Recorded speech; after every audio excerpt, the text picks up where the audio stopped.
कि आप हाफिज ताहिर कादरी साहब की पिच तक क्यों पहुंचना चाहते हैं। औज़ु बिल्लाहि मिनश्शैतानिर्रजीम, बिस्मिल्लाहिर्रहमानिर्रहीम। अस्सलाम वालेकुम दोस्तों, मैं हूं नातखा मोहम्मद बिलाल भट्टी। उम्मीद करता हूं तमाम देखने वाले खैरियत से होंगे। आज आपके होंगे सवाल और मैं दूंगा उनके जवाब। नात से रिलेटेड जो आपने अपने मसाइल और अपने सवालात मुझ तक पहुँचाए हैं उनमें से चंद एक मैंने पिक किए हैं।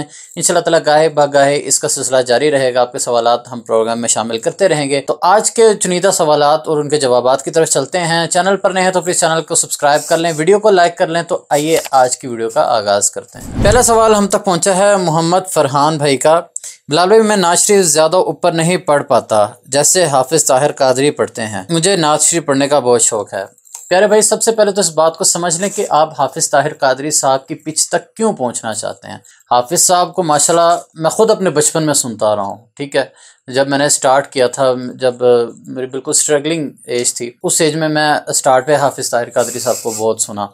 तो वो तो जारी बात है, सीनियर हैं और उनका तजर्बा है, तो इतनी हमारी उम्रें नहीं है जितना कि उनका तजर्बा है। जो नया नात ख़ां बनता है वो कहता है कि वो भी तो इंसान है ना, वो पढ़ सकते हैं तो मैं नहीं पढ़ सकता। नहीं, ये आपकी मेंटेलिटी गलत है। हर कामयाब बंदे के पीछे जो उसने बैक एंड पे मेहनत की है हम वो नहीं देखते। जो उसकी रियाजत है, जो उसकी मश्क है, उसको हम नहीं फॉलो करते। हम कहते हैं कि हम आज ही हाफिज ताहिर कादरी बन जाए, या आज ही हम अवैस रज़ा कादरी बन जाएं, या आज ही हम सैयद ज़बी मसूद शाह साहब के लेवल पर पढ़ना शुरू कर दें। पॉसिबल नहीं है।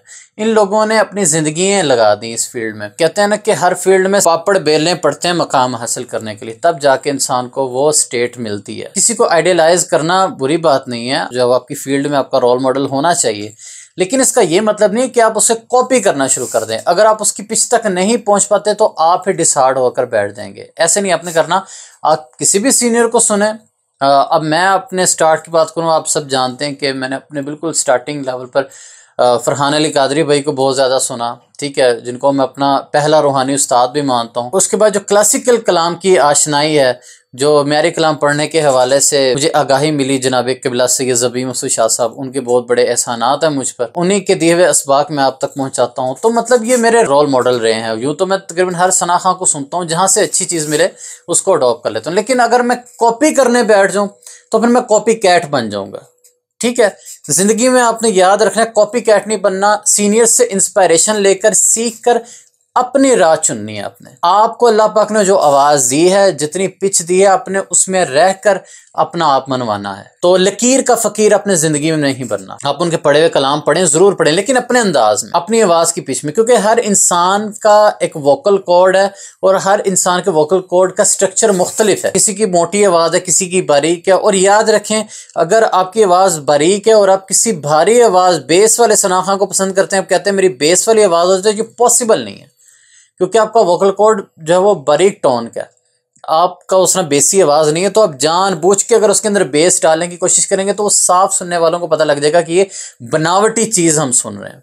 तो उसके अंदर जो है वो एक्टिंग ना आए। ठीक है, अगर आपकी मोटी आवाज़ है तो आप किसी बारीक आवाज़ वाले सना खां को पसंद करते हैं, तो आप उसकी पिच कॉपी करने के पीछे ना भागें, वरना आप अपना करियर ख़राब कर बैठेंगे। तो लुब्बे लुबाब ये है कि किसी भी सीनियर को सुने, लेकिन स्केल पिच अपना रखें। हाँ, वक्त के साथ साथ इंप्रूवमेंट जरूर आएगी। आप उस लेवल पर अब सस्टेन नोट्स नहीं लगा पा रहे हाई पिच पर जाके, तो आप पहले लो लेवल से पढ़ना शुरू करें, फिर आपकी आवाज़ ऊपर बनेगी। डायरेक्ट आप छत पे जाने की कोशिश ना करें, पहले नीचे वाली मनाजिल सीढ़ियाँ तय करके आप ऊपर जाएंगे तो आपके लिए परेशानी नहीं होगी। अगला सवाल कोई यूज़र पूछते हैं, बिलाल भाई मेरी आवाज़ बहुत लाउड है और ज़्यादा पिच पे जाने के बाद मेरी आवाज़ बंद हो जाती है, गले से आवाज़ ही नहीं निकलती। ठीक है, अगर आपकी आवाज़ लाउड है, बुलंद है, तो अच्छी बात है, लेकिन आप उसको ज़रूरत से ज़्यादा, एक बुलंद आवाज़ को भी ज़रूरत से ज़्यादा ऊपर बुलंद लेकर जाएंगे तो जारी बात है, एक मैक्सिमम लिमिट होती है ना गले की। अगर आप उस लेवल से आगे जाएंगे तो गला मुतासिर होगा और ख़राश का बायस बनेगा और आपका गला ख़राब भी हो जाएगा, फिर आप आगे पढ़ने के लायक नहीं रहेंगे।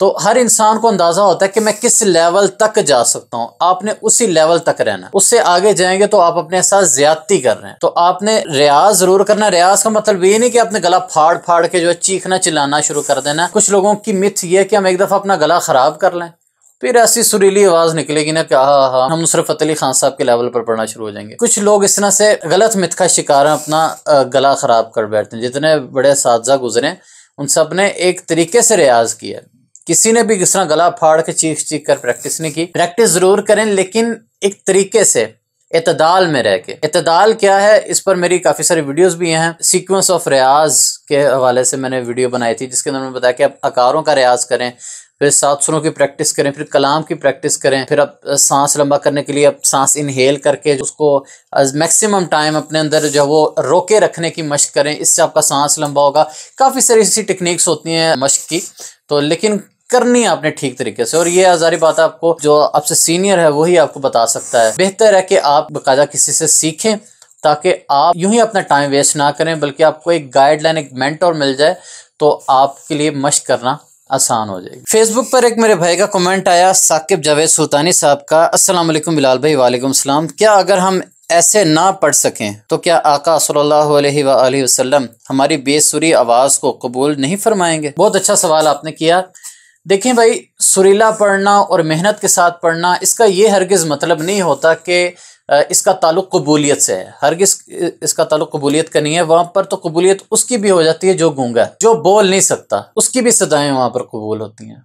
वहाँ पर मयार, क्राइटेरिया सुर, राग और ठाठ नहीं है, बल्कि वहाँ पर दिल देखे जाते हैं। सुर में नात पढ़ना और समझ कर नात पढ़ना, उसमें अच्छी से अच्छी तर्ज लेकर आना, इसका ताल्लुक बहरहाल प्रेजेंटेशन से है। देखिए, आप दुनिया की किसी भी चीज़ के लिए मेहनत करते हैं ना, आपने किसी जगह परफॉर्म करना है या कहीं इंटरव्यू देने जाना है, तो आप बन ठन के जाते हैं और पूरी तैयारी के साथ जाते हैं। तो जब हम दुनिया के किसी मामले के लिए इतनी तैयारी करते हैं, तो क्या आका करीम सल्लल्लाहु अलैहि वसल्लम की नात पढ़ने को हम बिल्कुल इजी ले लें? तो हमने उसमें दुनियावी मामलात को भी नज़र में रखना है और उखरवी मामलात को भी नज़र में रखना है। सबसे पहले उखरवी मामलात को ज़हन में रखना है कि हमारी नीयत साफ़ होनी चाहिए, ठीक है? नीयत दिखलावा नहीं होनी चाहिए। हमारी नीयत पाक होगी कि हम नबी पाक सल्लल्लाहु अलैहि वसल्लम की तारीफ़ व सना कर रहे हैं कि वो हमसे खुश हों, हमसे राज़ी हों। उसके बाद सारे मामलात आते हैं कि सुर, राग, लय, टेम्पो, इन सब चीज़ों का भी ख्याल बहरहाल रखना बहुत ज़रूरी है। अगर आप इन चीज़ों का ख्याल नहीं रखेंगे तो लोग आपको सुनेंगे नहीं। बहरहाल मेन मकसद तो यही है कि हमने सरकार को सुनाना है। लेकिन जारी बात है, हम किसी महफिल में जाते हैं तो जारी बात है पब्लिक सुनने आई होती है,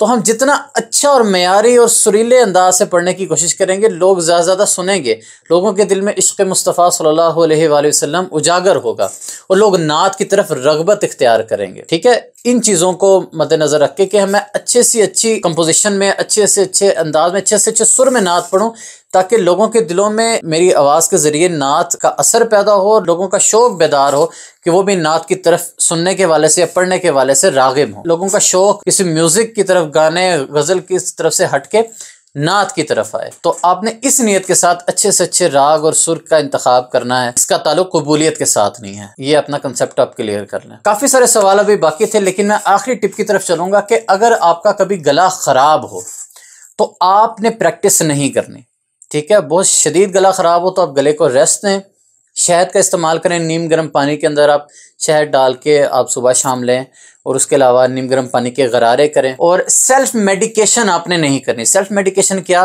कि फ़लाना बंदा ये गोली ले रहा है तो मैं भी वो गोली ले लूँ, नहीं। अगर आपने मेडिसिन की तरफ जाना है तो आपने प्रॉपर किसी डॉक्टर को चेक करवाना है। अगर आपको देसी दवाई ज़्यादा असर करती है तो आप किसी अच्छे हकीम को ज़रूर दिखाएं, ठीक है? ये आप करें, इंशाल्लाह ताला आपका गला रवां हो जाएगा, क्योंकि ज़ाहिर बात है गले को भी रेस्ट चाहिए होता है। अगर ख़राब गले से आप काम लेंगे तो मज़ीद ख़राब होगा और वो आपके लिए नुकसान का बायस बनेगा। और अगर आपका हल्का फुल्का गला ख़राब है तो उस सूरत में आप प्रैक्टिस करना चाहें तो करें, लेकिन ज़्यादा हाई नोट्स में आपने नहीं करनी। मीडियम निचले सुरों में रह के बेस का रियाज कर लें, बिल्कुल धीमे अंदाज में आप नात की प्रैक्टिस करें, ताकि कुछ ना कुछ चलता रहे मामला। इंसान बिल्कुल अपनी प्रैक्टिस छोड़ देना तो इंसान काफ़ी डाउन चला जाता है। तो 2-4 दिन तो आप गले को रेस्ट दें, लेकिन उसके बाद आहिस्ता आहिस्ता आप पढ़ना शुरू करें, तो फिर नात की बरकत से इंशाल्लाह ताला आपकी तबीयत और गला भी इंशाल्लाह ताला बेहतर हो जाएगा। तो मज़ीद आपके कोई सवाल है तो कमेंट सेक्शन में ज़रूर कर दीजिएगा। इंशाल्लाह ताला हो सकता है अगली वीडियो में आपका भी सवाल शामिल हो, और मेरी कोशिश होगी कि नाम लेकर आपका सवाल शामिल किया जाए। आज की वीडियो में इतना ही। इंशाल्लाह ताला जल्द अगली वीडियो में आपसे मुलाकात होगी। तब तक के लिए इजाज़त दीजिए। अल्लाह निगहबान।